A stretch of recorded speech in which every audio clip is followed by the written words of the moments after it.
On the third day of Christmas, my true love gave to me 3 French hens, and these stood for faith, love and hope, quoted at the end of 1 Corinthians chapter 13.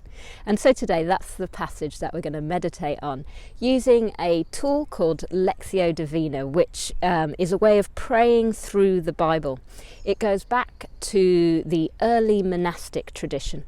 There were very few Bibles at that point, and so people used to go and be read the Bible, and they would listen to it and pray through it. And so that's what we're going to try and do today. As we listen to the passage, we are going to try and pray through it. And it isn't a Bible study.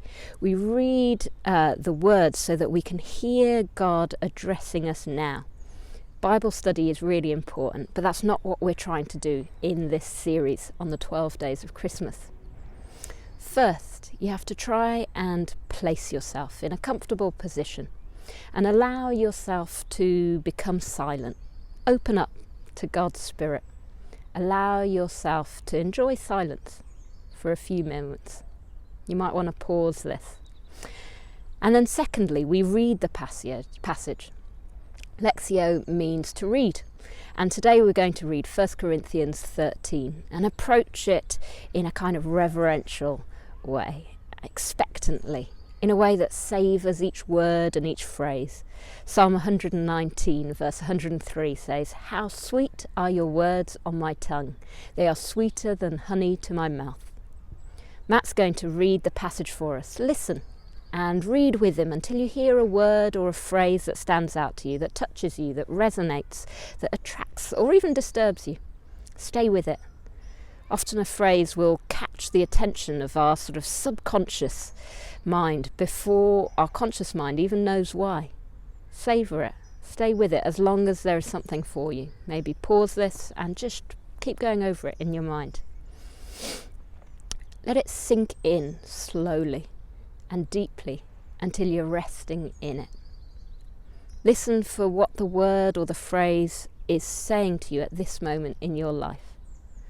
What it may be offering to you, what it may be demanding of you. Try to let the words sink in to your heart and feelings, not your intellect. Let a phrase or word hover over whatever comes to your mind. When you're ready, or if you get distracted, move on to the next phrase, and again, stop. And when something strikes you, take your time. Let's listen to the passage and read along with Matt. If I speak in the tongues of men or of angels, but do not have love, I am only a resounding gong or a clanging cymbal.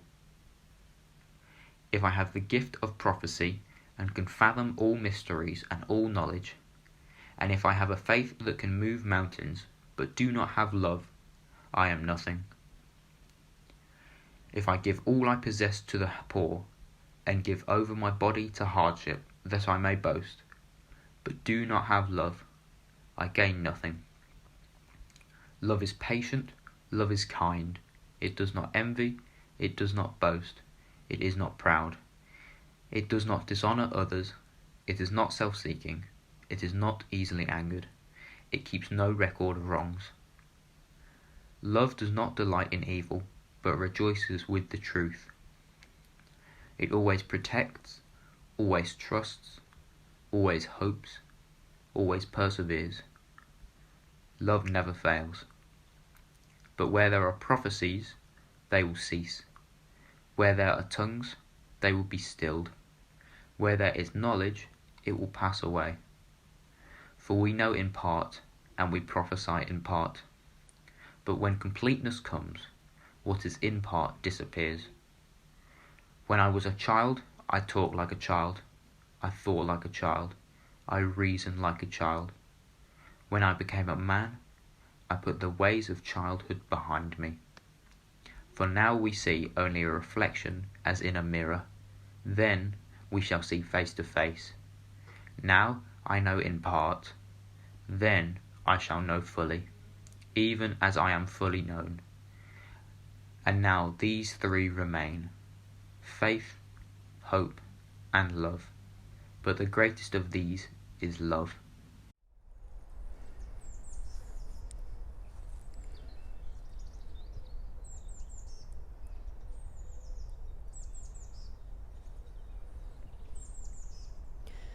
When you're ready, openly and honestly express to God the prayers that arise spontaneously within you from your experience of the words or the phrases that have stood out to you.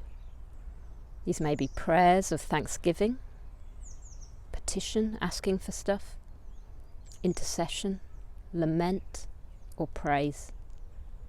Then speak to God as honestly and simply as you can. Talk to God in your own words.